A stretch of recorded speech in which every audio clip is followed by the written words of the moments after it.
बेजान शरीर।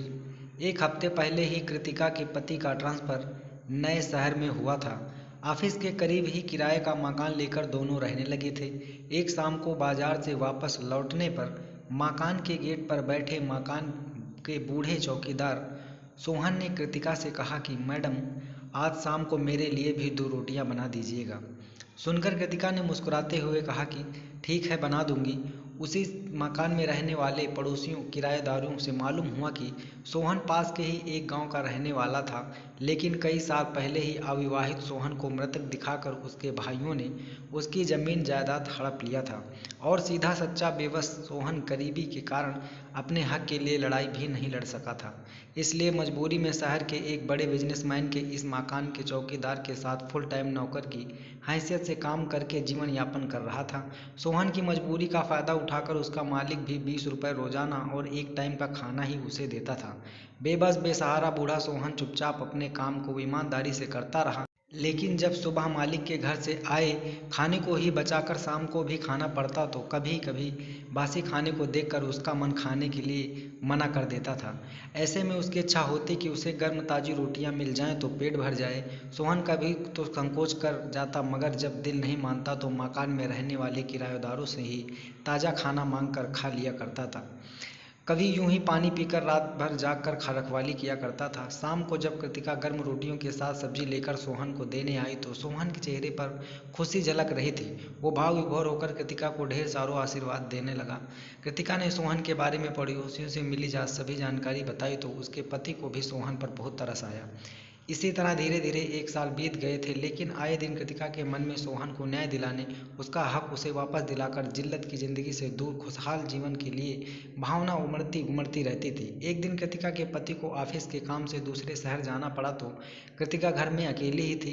वो जल्दी से अपना सारा काम निपटा कर अपनी पसंद की किताब खोल कर पढ़ने लगी, लेकिन किताब पढ़ते पढ़ते थोड़ी देर में उसे कृतिका का ध्यान सोहन की समस्या पर चला जाता था।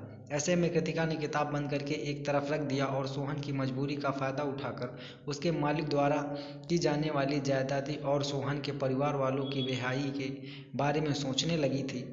बड़ी अजीब दुनिया है, कैसे कैसे लोग हैं इस दुनिया में। मन ही मन कृतिका बहुत कुछ करने की सोचने लगी, लेकिन उसे ये भी नहीं समझ में आ रहा था कि वो सोहन को न्याय दिला सकेगी। शाम को सोहन की तबीयत भी कुछ ठीक नहीं थी तो उसका मालिक उसे दवाएं देने के साथ साथ अभद्र भाषा में न जाने बोलता जा रहा था। मालिक के सभी किराएदारों को सोहन के साथ उसके मालिक का ये बर्ताव पसंद नहीं आता था, लेकिन वो कभी उसका पुरजोर विरोध नहीं कर सके थे।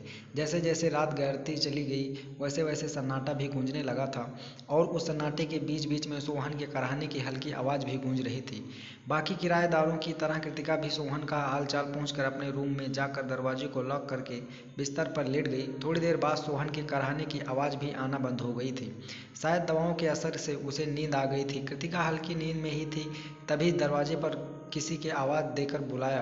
पूछने पर उसके पति की आवाज़ उत्तर में आई तो कृतिका ने दरवाज़ा खोला। कृतिका के पति के हाथ में एक मोटी फाइल थी, जिसे कृतिका को दिखाते हुए उसके पति ने कहा, देखो ये फाइल, मैंने सोहन के बारे में पूरी छानबीन करके उसे उसका हक दिलाने का फैसला कर लिया है। पति के हाथों में फाइल लेकर कृतिका ने चौंक कर खुशी से कहा कि हाँ सही, आपने बहुत अच्छा किया है, हमें सोहन को न्याय दिलाना ही होगा। आखिरकार किसी जीवित इंसान को इस तरह कोई मृतक कैसे घोषित कर सकता है। ऊपर से उसका मालिक भी उसकी मजबूरी का फ़ायदा ले रहा है। कृतिका यूं ही बिस्तर पर लेटे हुए नींद में बड़बड़ा रही थी और सुबह के सूरज की धूप खिड़की से भीतर आकर कमरे की दीवारों पर फैलती जा रही थी। इतने में मोबाइल बजने लगा था। कृतिका हड़बड़ाहट में नींद से जाकर इधर उधर देखने लगी तो कमरे में उसके सिवा और कोई नहीं था। साथ ही मोबाइल पर बजने वाली ट्यून भी खामोश हो गई थी। मोबाइल पर उसके पति की कॉल दोबारा आने लगी तो कृतिका की चैतन्यता वापस आई। उसने कॉल रिसीव करते हुए पूछा कि क्या आप अभी वहीं हैं? क्या रात में घर वापस नहीं आए थे? आप कोई फाइल मुझे दे रहे थे ना, वो फाइल कहाँ है? कृतिका के पति ने इतने सारे सवाल का एक सांस में पूछे जाने का कारण जानना चाहा तो कृतिका चुप रही। उसे रात में देखे सपने और हकीकत में फ़र्क समझ में आ गया था। वो बोली कि कुछ नहीं, शायद मैंने सपना देखा था।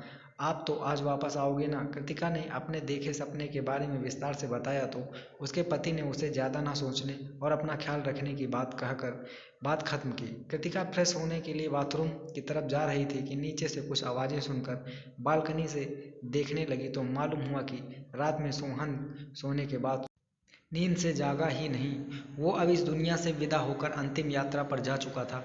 कृतिका सोहन की अचानक हुई मौत से अवाक रह गई थी। कभी वो अपने रात के सपने के बारे में सोचती तो कभी सामने जमीन पर पड़े सोहन के बेजान शरीर को देखती। वो जीवित रहकर भी मृतक घोषित सोहन के वास्तव में मृत होने पर विचारों के सागर में डूबती जा रही थी कि सोहन के इस बेजान शरीर से सोहन के मृतक होने की वर्षों की लिपटी पहचान को आज जीवित कर दिया था। दोस्तों, ये कहानी कैसी लगी हमें कमेंट बॉक्स में ज़रूर बताएं और हमारे चैनल पर नए हो तो भीरा वाले चैनल को ज़रूर सब्सक्राइब करें। धन्यवाद।